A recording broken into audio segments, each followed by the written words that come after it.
Interview him if you'd like. Let's do that. Oh, there he is. Hold on. Now, wait, if we need headphones then to hear him, right? Yeah.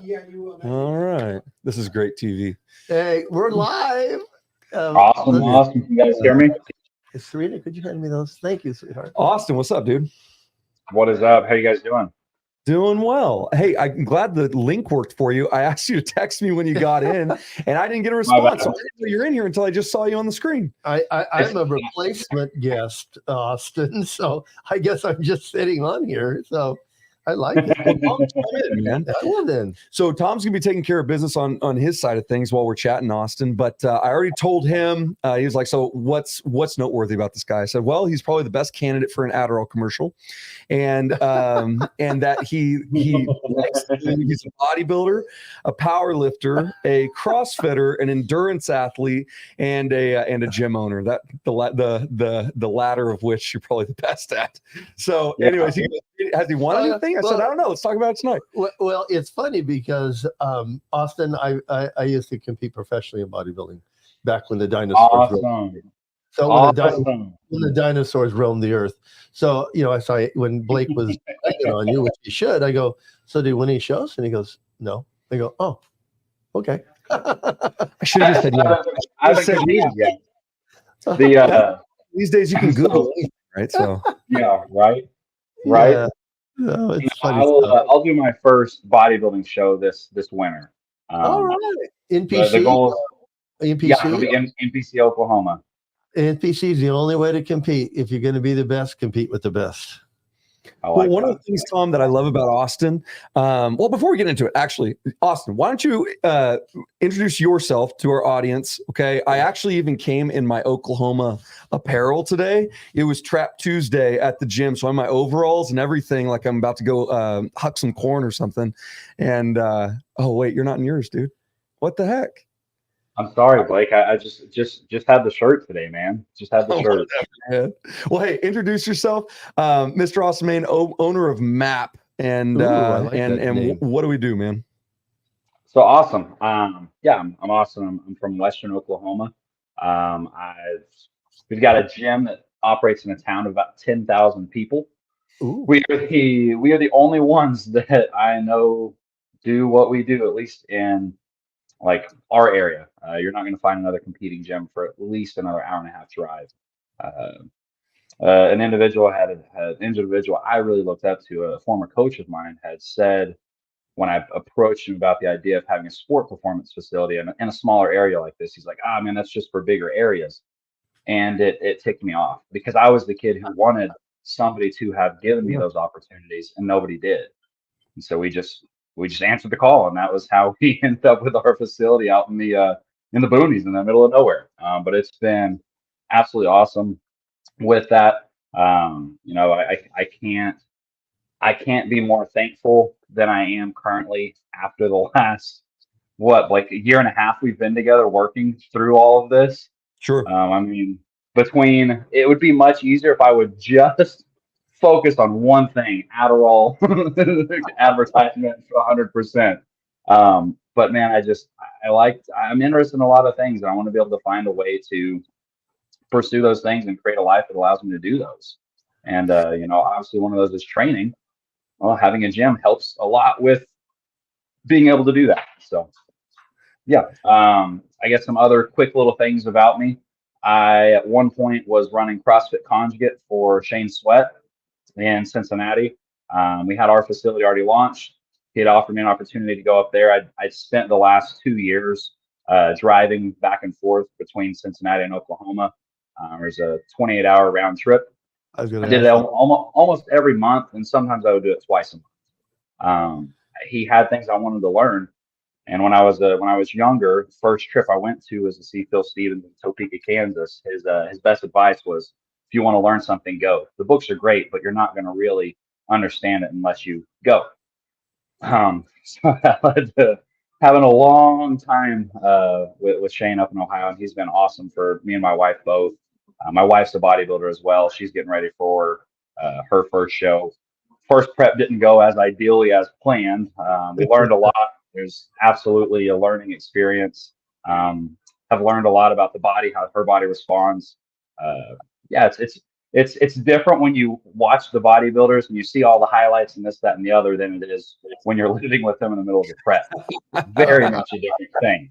Yeah. And so I think we've found some safer approaches by actually going into the CrossFit world to learn from a guy named Matt Hodges, which might be one of the most phenomenal coaches, regardless of avenue that I've ever ran into. Dude has an amazing track record between working for Nike, Reebok, the Olympic lifting team for Great Britain. I mean, he's at a CrossFit Games athlete on the podium for, I forget how long the year streak was, but it was, yeah, he's awesome. It's definitely a professional. As just as much as Blake has changed things for how we do things at the gym, so has he with how I coach the athletes I work with as well. Yeah.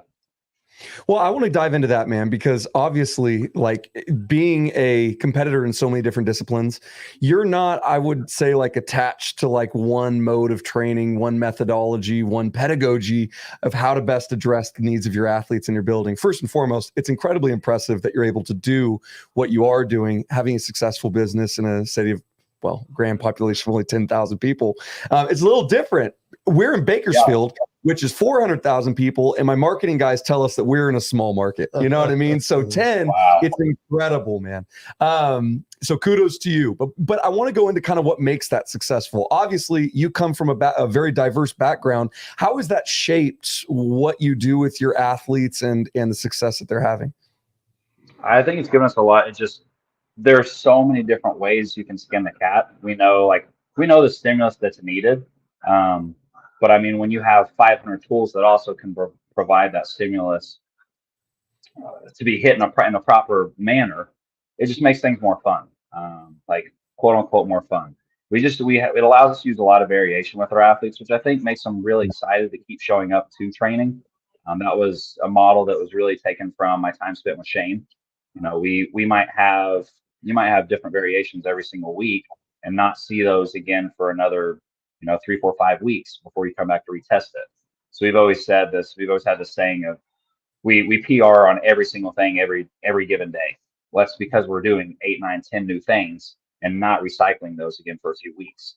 And whenever an athlete's not super neurologically advanced, a younger training age, like junior high, high school athletes, like we work with, that's our predominant population we train. It makes it very easy to get results with that system, just because the training age is so low. Even as you get advanced, I still like that though. Again, it's not as neurologically taxing, and I think that's one of the ways I'm able to train a lot of different disciplines at once, is because I'm not sitting in and I'm not doing a leg press for 4 sets of 20 and then the next week doing it again and the next week doing it again and the next week doing it again. If we were to do that, it might change the stance, it might change the tempo, it might change the rep scheme, but a lot of times the movement itself will be changed as a whole. And we apply the same thing with our athletes. Can I ask you a question? So Austin, do you find it rewarding? Because you just said your main population is junior high, high school. Blake and I talk a lot about this, that if you're training a world-class athlete and they don't win the gold medal, they're mad at their coach, right? They're not mad at themselves, they're mad at their coach.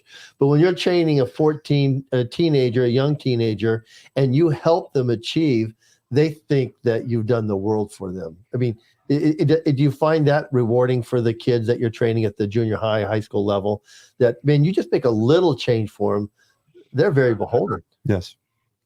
Absolutely. I think a lot of times we end up with athletes that maybe have been overlooked by coaches or so forth within their school setting. And I think that we're able to provide the time. And as we build out that relationship, like, yeah, there's times it really hurts because you do get very invested in that individual. But also on the other side of that, yeah, you get the highest reward as well. Like fulfillment as an individual. I don't think there's anything more rewarding that we could pursue than being fulfilled.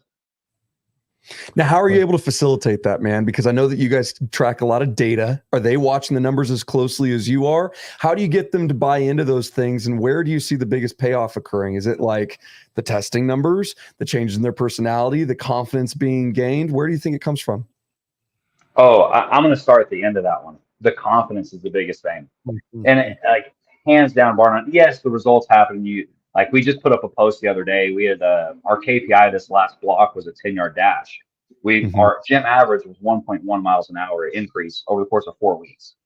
That's phenomenal for me. I'm ecstatic with that. That's the difference between getting thrown out, trying to steal second base in the state tournament, and making it to second base in that state tournament. So that makes us, I love that part of it. I wish the athletes understood the numbers as much as, we do as coaches. But I think our biggest way with creating that buy-in is it's the group setting. There's, I look back at a lot of our influence comes from Louis. One of the changes we'd made a while back was we have 5 racks available, but we train them off of 2 racks. Mm-hmm. You come in the group, you're either phase 1 or you're phase 2. Well, phase 2 racks right here, phase 1 racks right here. Well, what if it's a girl? What if it's a boy? What if I don't care? Like whenever the bar gets too heavy, you're done. And the next person will keep going. It has absolutely changed the dynamic of how involved these athletes seem to be with each other. I mean, these are kids that are, training together on a Sunday and then turning around 5 days later and playing each other in the state tournament. Wow. Like it's incredible to see just the. I can think of our sandbag challenge we do that. The kids come running in and one of them might get there first in this group of 3, and then the one who gets there first goes back and helps the other guys get the other 2 implements in. It's like you can't ask for anything better than that. Like our biggest thing we want to see is, can we get the best teammates?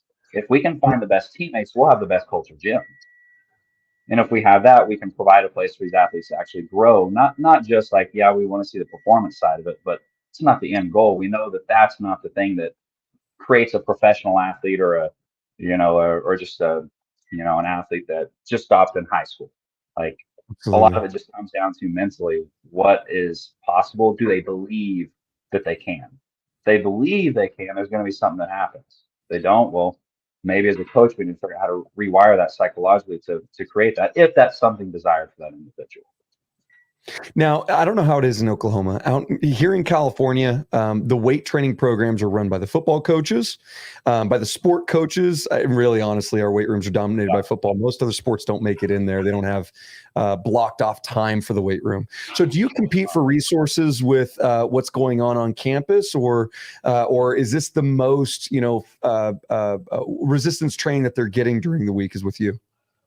So it's very interesting. We have some athletes that come from Class B schools, and we have some athletes that come from Class 4A. So in Oklahoma, it goes all the way up to 6A1.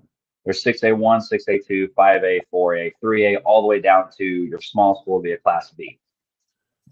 The Class A and B usually don't have football programs, so a lot of them still don't even lift weights. 2 of the school contracts that we have, the schools that we partner with, we were the first ones to come, actually start bringing weight training to the forefront of everything. And I can thank one of the softball team at one of those schools. They've still got the state tournament left, and they'd already broken their home run record by four runs. So then, they'll end up breaking their all-time, by 8, 9, 10 after the next 3 games at the state tournament, which that's just from they had a year of weight training. They started last summer. That is a massive accomplishment. I love that. I love that you guys are able to track data. I love that. They put 17 miles an hour on their exit velocity just in one summer because they were untrained individuals.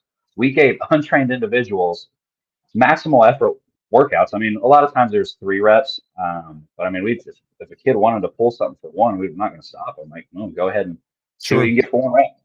Sure. I think more than anything, though, the coaches are what has made things successful or not successful, whether it's from a Class A, B, 4A, 2A, 3A. If the coaches will work with us, that's usually the group that those athletes are going to have the best chance. I can think, that was our smallest school setting. We can look at our bigger schools like our 4As, and a lot of them do have. I can think of Weatherford High School that's really close to us. We train an athlete from there that's committed to Florida State right now to play softball. I've hooked her and Fahey up already. Like when she gets there, he's going to make her a monster because he's at their charter. He said send her over anytime. So I think they'll have a lot of fun. But the school program there is awesome. It's very similar to what we do. Their strength coach has been over to our facility a few times, has the lasers, has the jump mats. Like they do it really well. because of that, we get to play around and see what happens if we add frequency. What would happen if we maxed out 4 times a week versus 2? What we found is the more that you can apply stress to these younger athletes, the faster they make performance gains. Our only problem is I have to keep them from burning out. As long as I can get their food intake high enough and ensure that they understand, like, hey, I feel like this, so I probably don't need to do this today. They do amazing things. I think one of our kids that weighs 240 that just jumped his first 36-inch vertical the other day. Like he was the kid that showed up with messed up hip labrums, ended up transferring out high schools to that Weatherford High School that has a very, very, very well ran high school program. And we saw him go from, 4 workouts a week up to 8 workouts a week. And all of a sudden he's one of the fastest kids, yet he's also got a lot of size. He's developed at over 600 pounds as a junior in high school. It's a super explosive. Like that's our ideal model athlete. We want the athlete that can train upwards of 8 times a week. 8 times, man. You know what I found is the frequency helps because they're still learning the skill of lifting, of running, of jumping. And so much of it, obviously, with these younger athletes, you're changing the brain more than you're changing their physical structure. But man, so too important. We got to place a big importance on just skill acquisition and practice, right? So my question is, like, I've run into issues before in our facility, especially training females that are like true beginners, green as they come, with variation. Popping too much variation too soon, too frequently, and they never develop the skill of doing the basics. How do you manage that in your gym with your phase 1 and phase 2 athletes? That's funny you bring that up because that's been one of our big staff things here lately. I had just brought on our performance specialist, essentially what he is. He's a good buddy of mine. I've tried to get into our gym for almost 4 years now. I actually bought a monolift at one point. That's why we have the monolift, like, is because of law. That was part of me trying to get him to us more often because he elevated the room so much. I was like, I've got to have this guy around. Like, I just saw crazy things happening just from his presence that was there. Man, a good coach, hard to replace, man. We finally got him in, and one of the big things that he did as soon as we got him there is he's like, man, let's get rid of accommodating resistance. It's like, why don't we just get better at doing the basic things again? Why don't we take 4 weeks to really just hammer down technique, which turned into 8 weeks of hammering down technique. Yet we saw this is the fastest our gym's ever been, though we don't have bands on the bar. I think it's just skill acquisition. Just like you're saying, like, we took out variables. Now it's easier to learn these skills for them, and they've progressed accordingly. I still think there's value in those things, but maybe when we're younger, it's not needed as much as I used to think it was. Like, I can't argue with the results that he's got over the last weeks. So it's like, it's made me really have to think back to that. Do we need as much variation? Or is that just what I've been married to because that's what I learned? Man, that's a humbling statement too, for a coach to say, like, are we just doing this because this is what I'm most comfortable with? Because this is my background, right? And the best coaches I've found say things like that, and they go and seek out answers from people they have mad respect for. You had a great teacher up in Ohio as well, getting worked with the guys up there. What an honor, man. So tell me this, obviously your gym is thriving, and again, in a population of 10,000 people, what kind of, like, does this stem from like a bevy of good community relationships, or have you been like lobbying the schools for a while? How did you get plugged in with such a small, I guess, athletic pool to draw from? So actually, I didn't do anything in our communities for the longest. I had a 150-day stretch where all I did was I was doing 75 hard, and so I had to do the walk every day. Well, that turned into 150 days because I failed it twice halfway through. So we stretched out to 150. All we did was wake up. The grocery store is 1 block from my house. So if I need groceries, I can walk a block to the grocery store. I lived in the gym. I literally lived in it. Like, the back was converted to be able to live in it because it was either pay for my rent or get this new gym at the time. And I wanted the gym. So we did the gym instead. But no, like those days, I was not involved at all in our communities. What I think really, really did the trick, though, was I cared so much. Like, I really had no other option. Like, it truly just, I didn't have an option. This has to work regardless. I mean, it completely consumed me to the point of when I finally did move out of the gym, I lost who I was. I didn't know who I like. My whole sense of identity was just gone. Like I was so enmeshed to it that I knew who Map was, but I didn't know who Austin was anymore. Sure. And so that was a very, very hard transition, which Blake got to got to watch me walk through, and probably was wondering what is wrong with this guy. He is not the same guy I met when we went to visit Westside Barbell. What just happened? Yeah, existential crisis is what felt like was completely going on from that. I just cared so much. I think that's what made our gym become what it has become. Is I cared. Absolutely. Isn't it funny? You don't actually have to know anything about like sales or marketing or any of that stuff when you just give a crap more than anyone else. I was just joking with one of our staff earlier today, just like, learning sales and all the closing techniques, all that stuff, that's all great. You need it in order to, take your gym to new heights. But man, I got away with the first 3 years just selling based on conviction that I could actually help the person in front of me. You know what I mean? Absolutely. You know this, or you operate with the same conviction. So how do you keep that conviction going year after year, going through different staffs, hiring, firing, all that kind of stuff? How do you keep the kids the goal? That's a really good question. Like that's something that I've been really going through here lately is trying to figure out, why did I start all this? What was the goal? Why did we get our first safety bar? I have a picture of me driving a West or the Elite FTS safety bar, put it in a Chevy Cruze, little bitty car, had it fit through the driver's seat and the passenger seat. And it's like, what was I doing? There's still something in me that is chasing some type of achievement. What that is, I don't know. But I know that every time I keep goals set for myself and I go after those training wise, I somehow do better with taking care of everybody in the gym. If I make them my focus, I lose myself though. I've done that. I can't do that again. I have too many other things to take care of now. So almost in a way of trying to not make that the priority, it's become more of a priority and it's worked even better. And that sounds so weird. And I don't necessarily know how to explain that. And you explained it years ago, Austin.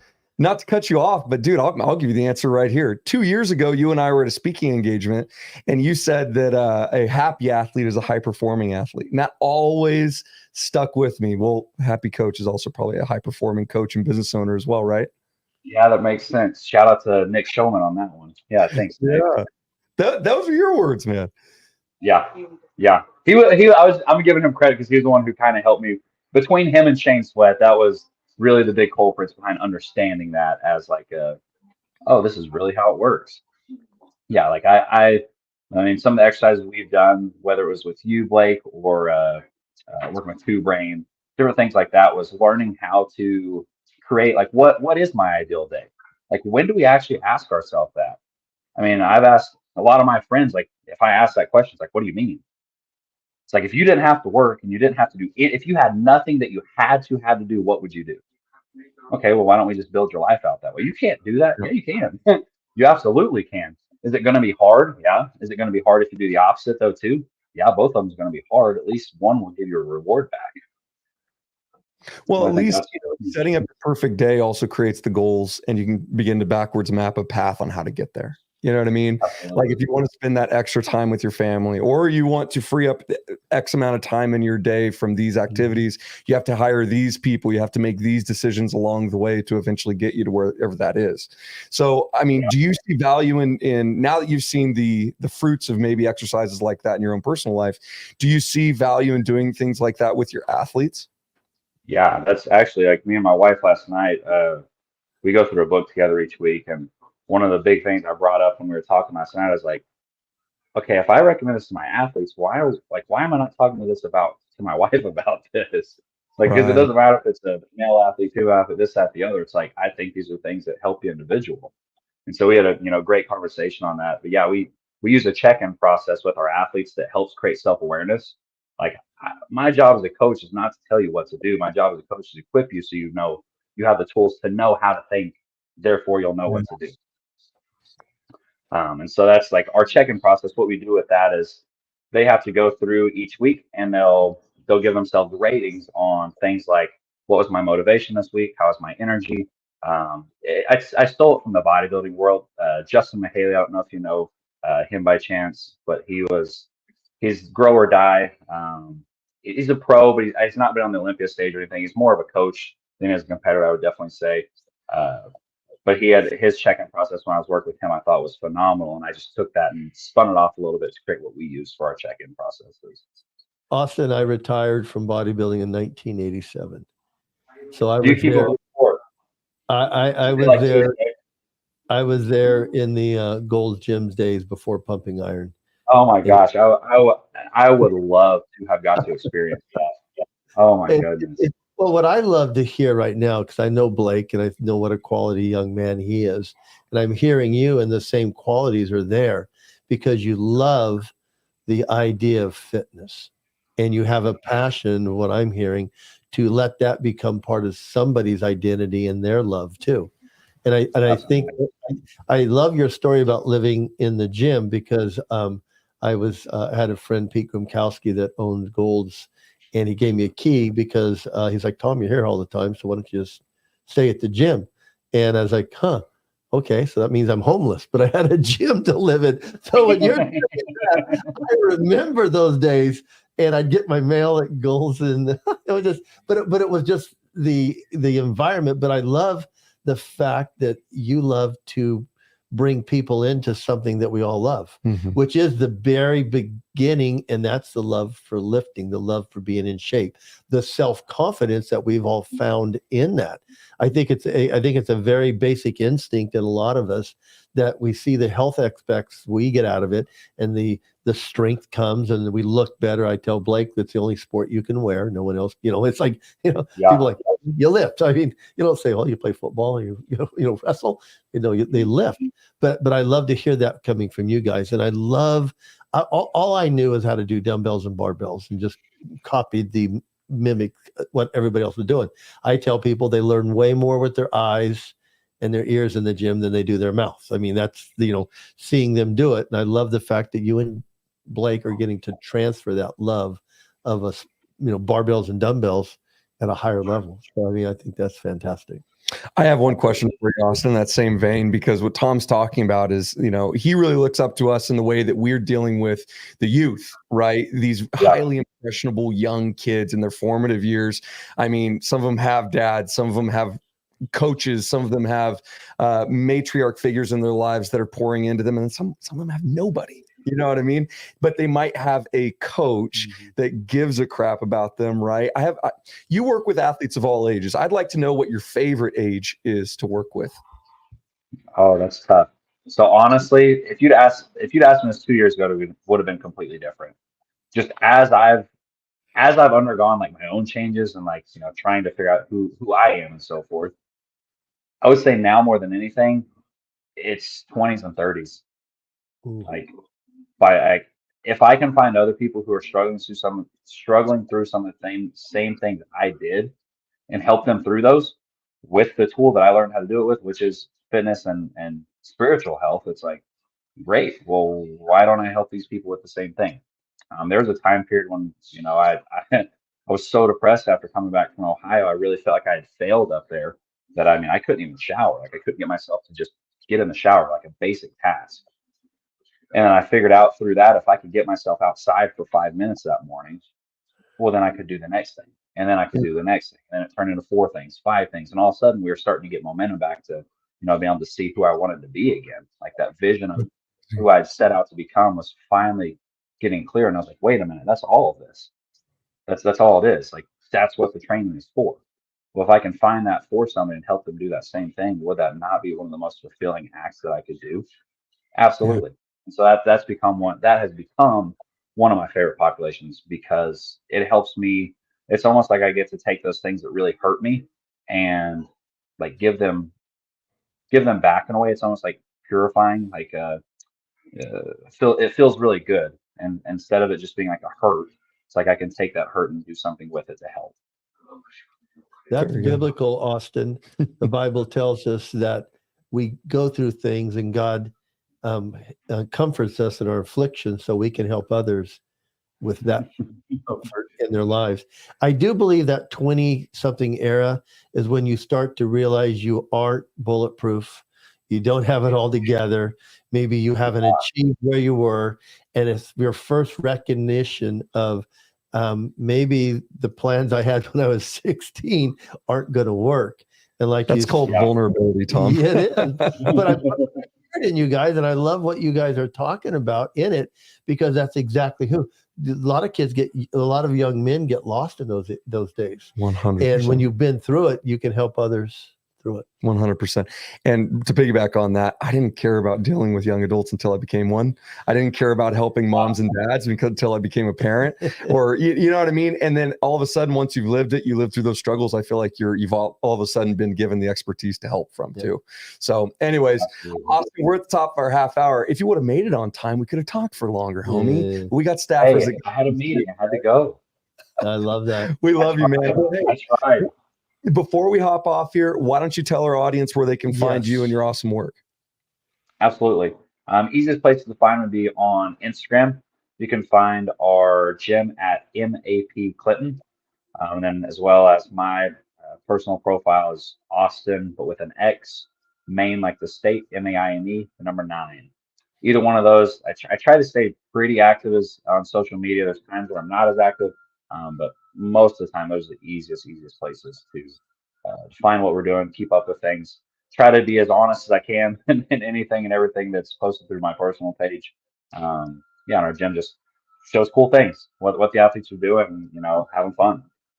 Love it. Very cool, man. Well, again, thank you for coming on, man. Before we get off, I got to give a quick shout to our sponsor, Covenant Coffee. Guys, Covenant Coffee is all about hope in a cup, and they're expanding fast in not only the city of Bakersfield, but California statewide. These guys do an awesome job of providing job opportunities, no pun intended, to the less privileged youth in our city. So guys, go grab yourself a bag, or better yet, stop by their local coffee shop and grab some Covenant Coffee. As always, I have been your host, Blake Bernard, joined tonight by special guest, Tom Touchstone.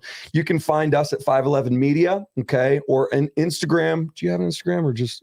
Yes, Tommy T. Tommy T, okay, where you can find his TikToks and Facebook stuff. And then as always, I'm at Blake Bernard Coaching, on Instagram. Guys, until next time, every Tuesday night, 5:30, when the guests decide to show up, wink, Austin.